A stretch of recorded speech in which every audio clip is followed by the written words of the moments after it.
Assalamu alaikum students. National MS Academy NMT CAT session 1 series 1 is going on and I am going to discuss with you the schedule of upcoming week 3. इसके general instructions देख लें। अब मैं आपको बताने जा रही हूँ कि हमारा स्केड्यूल क्या है और आपने क्या चीज़ें कवर करनी है। सबसे पहले इंस्ट्रक्शंस देख लेते हैं। कुछ इंस्ट्रक्शंस ये हैं कि आपकी डेट मेंशन है कि यहाँ से यहाँ तक 3 तक ये वीक कवर होगा और इस वीक को हम लोगों ने कैसे स्केजुलाइज किया हुआ ये डिस्कस करेंगे। टेस्ट मोड क्या है, ऑनलाइन है, test discussion, Zoom test discussion होती है। वो क्या है कि टेस्ट जब आपका हो जाता है उसके बाद उसी टेस्ट की रेलिवेंट डिस्कशन होती है। अब देखें, हम तो अपना काम करते हैं, बाकी आपके स्टूडेंट्स पे है कि आप उस चीज़ को कितना ग्रैस्प कर सकते हैं, उस अपॉर्चुनिटी को कितना उस चीज़ से फ़ायदा उठाते हैं।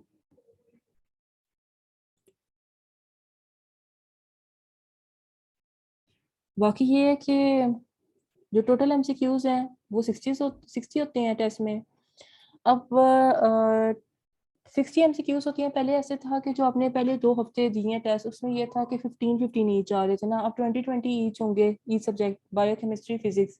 वो इसलिए क्योंकि पहले ऐसे था कि हम लोग डेली बेसिस पे ले रहे थे, 6 के 6 दिन टेस्ट होता था, सैटरडे को यानी वीक खत्म होता था। अब ये है कि एक दिन के गैप के साथ हम इन लोगों ने टेस्ट रख लिए हैं। ट्यूसडे को एक टेस्ट होगा जो कि हाफ चैप्टर का होगा, उसके बाद आपका एक टेस्ट होगा, फिर एक दिन गैप वेडनेसडे, फिर थर्सडे को सेकंड टेस्ट होगा जो कि 31 को बन रहा है और जो कि नेक्स्ट हाफ चैप्टर का होगा। नेक्स्ट हाफ नहीं, मतलब उसी चैप्टर का हाफ पोर्शन जो अगला है। उसके बाद टेस्ट 3 जो होगा वो 2 को होगा जिसमें फुल चैप्टर यानी आपका एक चैप्टर कवर हो जाएगा, केमिस्ट्री फिजिक्स एंड बायो का अकॉर्डिंग टू पीएमसी। इसका सिलेबस क्या है कि केमिस्ट्री का आपने चैप्टर नंबर 3 गैसेस तैयार करना है, फिजिक्स का रोटेशनल एंड सर्कुलर मोशन और बायो का बायोएनर्जेटिक्स।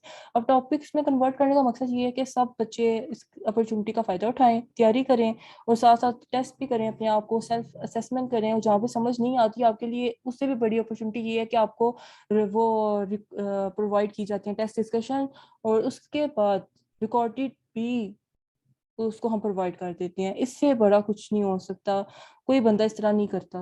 लेकिन आपके लिए अगर ये किया जा रहा है तो मुझे लगता है आपको इससे फ़ायदा उठाना चाहिए, जितना उठा सकती हैं उतना ज़्यादा, आपकी बेहतरी है इसमें।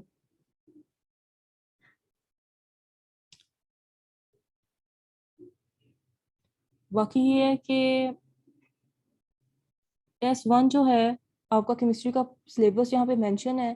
फॉर टेस्ट 1 टॉपिक्स मेंशन है गैसेस के चैप्टर के, जिसमें प्रॉपर्टीज ऑफ गैसेस हैं।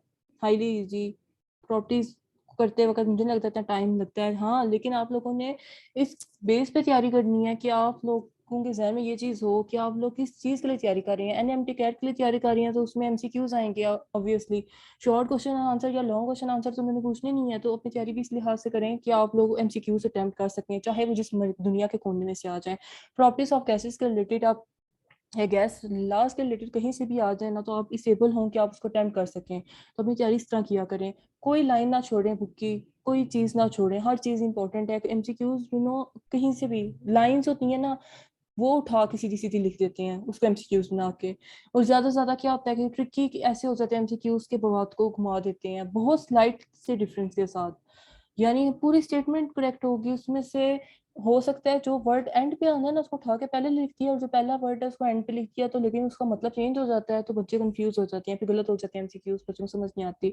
तो टेस्ट डिस्कशन इसलिए रखी हुई है ताकि आपको समझ आ सके कि किस किस तरह से एमसीक्यूज आ सकते हैं, किस किस तरह से क्वेश्चन आपसे पूछे जा सकते हैं और आपने उनका आंसर कैसे करना है, किस तरह से, यानी जो ट्रिक्स हैं वो शेयर किए जाते हैं आपके साथ। फिजिक्स का ये सिलेबस है, देख लें आप। Angular displacement, revolution, degree, radian, angular velocity, relation between linear and angular variable. For bio का आप लोगों ने एक चीज़ थोड़ी सी करनी पड़ेगी कि आप लोगों ने जो लास्ट टेस्ट है ना हमारा, वहाँ से स्टार्ट करना है सीरीज को, क्योंकि ये पता है कि पीएमसी सिलेबस के बेस पे हम लोगों ने ज़रा ऑर्गेनाइज किया है, तो वो इस वजह से थोड़ा डिस्प्लेस हो गया है, इसका इतना गौर में नहीं रहा सीक्वेंस। तो बात ये है कि जो अपने टेस्ट 1 के लिए जो बायो का पोर्शन तैयार करना है ना, वो आपने ये वाला तैयार करना है जो कि टेस्ट 3 में मेंशन है, 3 में नहीं सॉरी 2 में मेंशन है, ये वाला पोर्शन करना है। सही है। Photosynthesis, role of light, water, CO2 factor affecting production of ATP, फिर फोटोसिंथेसिस, और फिर उसी के रिलेटेड ऑक्सीडेटिव फॉस्फोरिलेशन और cyclic and non cyclic phosphorylation. ये आपने करना है कल के टेस्ट के लिए, जो कि ट्यूसडे को है। उसके बाद जो नेक्स्ट टेस्ट होगा उसके लिए भी बायो का पोर्शन आपने ऐसे लेके जाना है, मतलब फिर आपने उसके लिए ये तैयार करना है anaerobic respiration, electron transport chain, और ये सारा नीचे से मतलब स्टार्ट करें। लाइट डिपेंडेंट है, light independent phase topic wise, glycolysis, aerobic respiration, electron transport chain, anaerobic respiration. अगर टाइम मिला तो उसको करेक्शन करके ना तो आपको सेंड करवा देंगे फिर, लेकिन ये कि अभी के लिए ये थोड़ी सी डिसऑर्गेनाइजमेंट होगी है या कुछ भी आप किया लें अरेंजमेंट, तो इसको आपने थोड़ा सा देख लेना है। उसके बाद फिर जो टेस्ट 3 होगा वो आपका ग्रैंड टेस्ट होगा फुल आपका चैप्टर का। ऐसे ये टेस्ट है, और इस तरह इनको स्केजुलाइज किया गया है एक दिन के गैप के साथ। और ये इनकी टाइमिंग है, ये टाइमिंग देख लें, मोस्ट इंपॉर्टेंट। 8 बजे आपका टेस्ट स्टार्ट होगा, 9 बजे खत्म हो जाएगा, और 9-10 पे आपको रिजल्ट मिल जाएगा। 9-10 पे 10 मिनट हमें भी ज़रा, हम भी इंसान हैं, जो आपको प्रोवाइड कर रहे हैं टेस्ट का रिजल्ट, वो लोग भी इंसान हैं। तो बंदे को थोड़ा टाइम तो ज़ाहिर है फिर लगता ही है हर चीज़ को देखने में। 9-10 पे आपको इसका रिजल्ट मिल जाया करेगा। रिजल्ट हमने साथ इसलिए नहीं रखा क्योंकि आप तो देखें कि आप किस टेस्ट के लिए तैयारी कर रहे हैं। एनएमटी कैट का आपको आप खुद बताएं कि जब टेस्ट देती हैं तो साथ साथ एमसीक्यूज आपको आंसर्स कोई पता चल रहे होते हैं, करेक्ट किया गलत किया है, उसके बाद साथ ही आपको रिजल्ट भी मिल रहा होता है, इसका 1 नंबर, इसका 2 नंबर, इस तरह नहीं। आपकी इस तरह से टेस्ट बनाया गया कि आपकी वो समझ लें उसकी पेपर की ही तैयारी हो रही है। इसलिए उसको स्पेसिफिक टाइम में ही आप लोगों ने अटेम्प्ट करना है, और टेस्ट टाइमिंग में कोई कंप्रोमाइज़ नहीं है। आप भी हमारे स्टूडेंट्स जो प्रीवियस स्टूडेंट्स हैं जो देते रहे टेस्ट, उनसे पूछ सकते हैं। 1 घंटे का टेस्ट होता है, उससे 1 मिनट ऊपर नहीं दिया जाता बस। और रिजल्ट की टाइमिंग ये है। और बाकी डिस्कशन में आपको रिलीफ है कि आप डिस्कशन ज्वाइन करें। उसके बाद अगर आप नहीं भी ज्वाइन कर पाते तो आपको बाद में उसका लिंक प्रोवाइड कर दिया जाएगा तो रिकॉर्डेड फॉर्म में, तो आप वो देख सकती हैं। डिस्कशन में है रिलीफ, लेकिन टेस्ट टाइमिंग में तो बिल्कुल कोई रिलीफ नहीं है। जो अटेम्प्ट करेगा करेगा, नहीं करेगा तो उसका रह जाएगा। उसी तरह जैसे कि आप जेन्युइन कोई टेस्ट दे रही होती हैं उसमें होता है।